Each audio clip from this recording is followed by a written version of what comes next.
పోస్టును ప్రేరేపించి రాయించిన మాటను మనము ఆలోచించేద్దాం.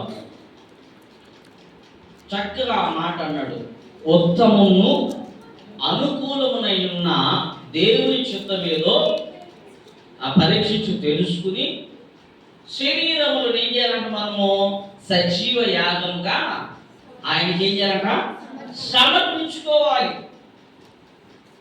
దేవుని సన్నిధిలో దేవుణ్ణి ఆరాధిస్తున్నప్పుడు, దేవుని సన్నిధికి నువ్వు వస్తున్నప్పుడు, దేవుని సన్నిధిలో ప్రభుని స్తుతిస్తున్నప్పుడు మన శరీరమును సజీవ యాగముగా ఏం చేయాలంట, సమర్పించుకోమంటున్నాడు. దేవుని స్తోత్రం, హల్లెలూయా. చూడండి ప్రియ దేవునికి బిడ్డలారా, ఎలాగ మనము సజీవ యాగంగా సమర్పించుకోవాలి అనే దాని గురించి ఆలోచన చేసినట్లయితే అన్ని అవయవాలతో దేవుని నామాన్ని మహింపరచాలి. ఆమె ఉదాహరణ చెప్తా. భోజనం చేస్తున్నాం, భోజనం చేస్తామా? ఏం చేస్తాం? నోటితోనే నవ్వుతామా? చేయలేని నోటికి మొత్తం వెళ్ళదు, అవునా? నోట్లోకి వెళ్ళిన మొత్త నవ్వలేకపోతే లోపలికి వెళ్ళదు. ఎన్ని పని చేస్తున్నాయా? అవునా కదా? వేసుకోవడానికి, కలుపుకుని తినటానికి ఇది పని చేస్తుంది, నవ్వడానికి ఇది పని చేస్తుంది, మరింగటానికి గొంతు పని చేస్తుంది, ఇక్కడ స్టోర్ అవడానికి ఇది పని చేస్తుంది, అది అనడానికి లోపల పని చేస్తుంది. అలాగే అది చాలా జాగ్రత్తగా చేస్తాం, అవునా? చేస్తాం లేదా? కళ్ళు మూసుకుని ఎవరైనా భోజనం తింటారా? చెప్పడమ్మా, కళ్ళు మూసుకుని భోజనం తింటారా? తెలుగు కళ్ళు తీసి చక్కగా చూసి మొక్కలు ఎక్కడ ఉన్నాయో, టమాటో తుక్కు ఎక్కడ ఉందో, పచ్చిమిరకాయ ఎక్కడ ఉందో చక్కగా గ్రేట్ చేస్తూ చక్కగా తింటాం, అవునా కదా? అలాగే దేవుణ్ణి ఆరాధించేటప్పుడు అన్ని అవయవాలు అటెన్షన్తో ఉండాలి. ఆమె ఎలా ఉండాలంట? అటెన్షన్తో ఉండాలి. క్రైస్తవ విశ్వాస క్రమం మనం పాటించాలి. అందుకనే దేవుడు చక్కగా రాయించిన ప్రసంగి గ్రంథంలో పరిశుద్ధాత్మ దేవుడు ఏమని, నీవు దేవుని మందిరముకు పోయినప్పుడు దేవునికి బిడ్డలారా, దేవుని సన్నిధి అత్యంత పరిశుద్ధమైనది, దేవుని సన్నిధి అత్యంత విలువైనది, దేవుని సన్నిధి అత్యంత శ్రేష్టమైనది. ఆ యొక్క సన్నిధిలో మనము దేవుణ్ణి ఆరాధిస్తున్నప్పుడు అన్ని అవయవాలను ఆయనకు సమర్పించుకోవాలి. ఆమె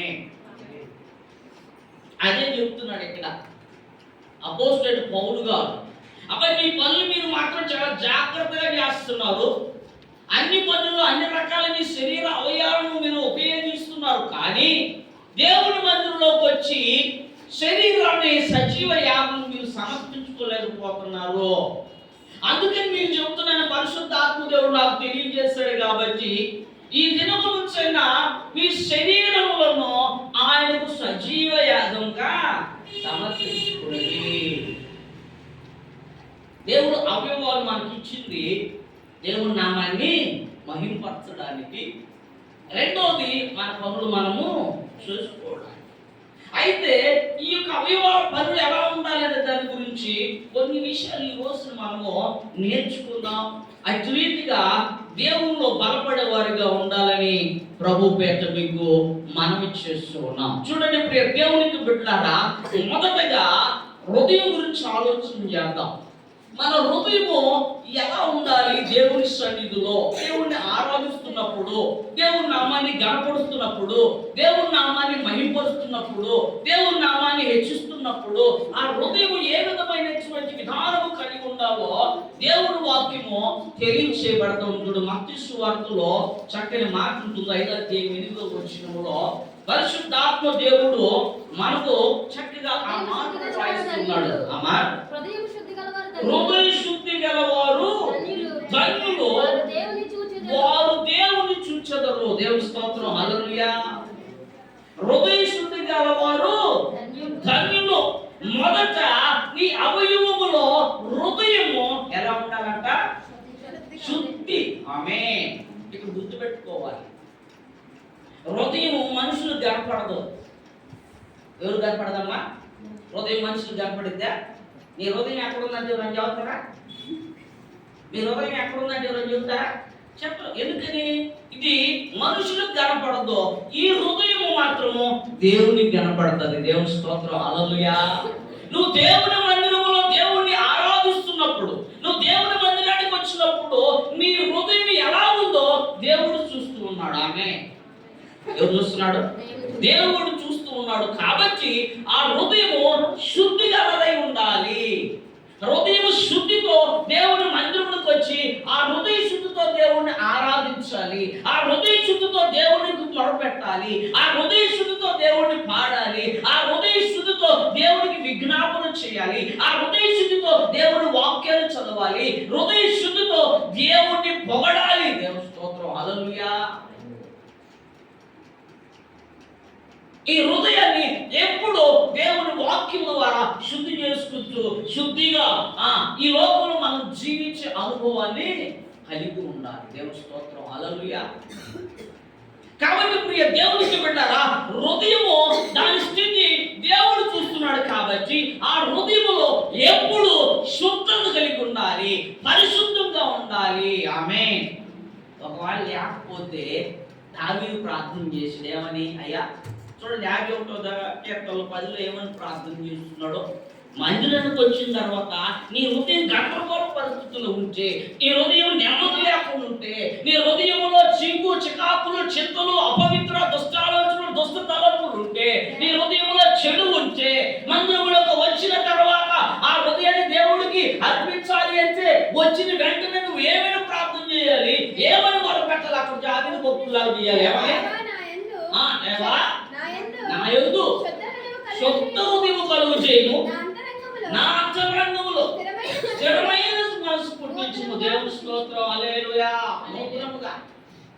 చూడండి ప్రియ దేవునికి బిడ్డలారా, నీకు వచ్చి దేవుని సన్నిధిలో ఉన్నటువంటి తర్వాత, దేవుని సన్నిధికి వచ్చిన తర్వాత హృదయాన్ని శుద్ధిగా ఉంచుకోవాలి, శుద్ధ హృదయంతో రావాలి. ఒకవేళ నీ హృదయంలో గందరగోళ పరిస్థితులు, అపవిత్రత, చెడు ఆలోచనలు, తలంపులు, లేదంటే ఏదైనా బాధలు, ఇబ్బందులు, ఇరుకులు, మనోవేదన, మనోదుఃఖంతో హృదయం ఉంటే ఆ హృదయాన్ని ఏం చేయాలంటే మొదటగా ప్రార్థన చేసుకోవాలయ్యా.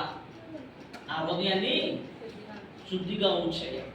స్థిరమైన మనసు నాలో పుట్టించు, నిన్ను ఆరాధించడానికి వచ్చినప్పుడే నా హృదయం ఎందుకో గందరగోళంగా ఉంటుంది. నిన్ను ఆరాధించడానికి వచ్చినప్పుడు నా హృదయం ఎందుకో ఎక్కడెక్కడికో వెళ్ళిపోతూ ఉంది. నిన్ను ఆరాధించడానికి వచ్చినప్పుడు నా హృదయంలో దుష్టాలోచనలు వస్తున్నాయి. నిన్ను ఆరాధించడానికి వచ్చినప్పుడు నా హృదయంలో ఎందుకో గందరగోళ పరిస్థితి, కల్లోలం కలుగుతుంది, అలజడి ఉంటుంది. కాబట్టి ఆ హృదయాన్ని శుద్ధిపరిచేయ, నా స్థిరమైన మనసు నాకు నూతనంగా దేవుని యొక్క సన్నిధిలో మొట్టమొదటిగా నీ హృదయాన్ని శుద్ధులుగా ఉంచుకోవాలి. ఆమేన్. హృదయ శుద్ధి కలిగి దేవుని సన్నిధిలో ఆరాధించాలి. దేవుని స్తోత్రం, హల్లెలూయా. ఒక పని కేటాయించాడు అనుకోండి మీ అధికారి, ఒక ప్రాజెక్ట్ చేయమని కేటాయించాడు అనుకోండి ఒక అధికారి, ఏం చేస్తావు నువ్వు? వారం నెల రోజుల నుంచి దాని మీద వచ్చిన ఎక్కడంతో పుండితే, ఎక్కడ మర్చిపోతానేమో, ఏదైనా నేను రాంగుగా రాస్తానేమో అని ఎంత కష్టపడతా ఉన్నా కదా. పరిశుద్ధుడి నివసించి ఈ హృదయం, ఆమేన్. పరిశుద్ధుడి నివాసించి ఈ హృదయము, దేవుడికి ఇష్టమైన ఈ హృదయం కూడా ఎలా ఉండాలంట? శుద్ధిగా ఉండాలి. దేవుణ్ణి ఆరాధించుతున్నప్పుడు, దేవుడి సన్నిధికి వస్తున్నప్పుడు. ఒకవేళ లేకపోతే దావీదు వలె మనము కూడా ప్రార్థన చేసుకోవాలి. అందుకనే హృదయము శుద్ధి కలదిగా ఉండాలి. ఆమేన్. ఈ హృదయం ఎప్పుడైతే శుద్ధి కలిగి ఉంటుందో ఆచోమిచ్చిగా అవయవాలన్నీ కూడా దేవుని నామాన్ని కనపరుస్తూ ఉంటుంది. ఆమేన్. రెండోది చూడండి దేవునికి బిడ్డలారా, హృదయం తర్వాత మనకు కనపడుతున్నటువంటి మాట చూడండి. తిమోతి రాసిన మొదటి పత్రిక 2వ అధ్యాయం 8వ వచనంలో చక్కని మాటలు ఇక్కడ పరిశుద్ధాత్మ దేవుడు తెలియజేస్తున్న మాటలు మనం ఆలోచించేద్దాం. దేవునికి బిడ్డలారా, పురుషులు కోపమును సంశయము లేనివారై పవిత్రమైన చేతులెత్తి ఆమేన్. చేతులకు ఒక పని ఉంది. ఏం చేయాలంట? చేతులు ఎలా ఉండాలి? పవిత్రముగా ఉండాలి. ఆమేన్. చేతులు ఎలా ఉండాలి? పవిత్రంగా ఉండాలి. పవిత్రంగా ఉండాలంటే ఏం చేయాలి చెప్పండి అమ్మా. పవిత్రంగా ఉండాలంటే ఏం చేయాలి చెప్పండి?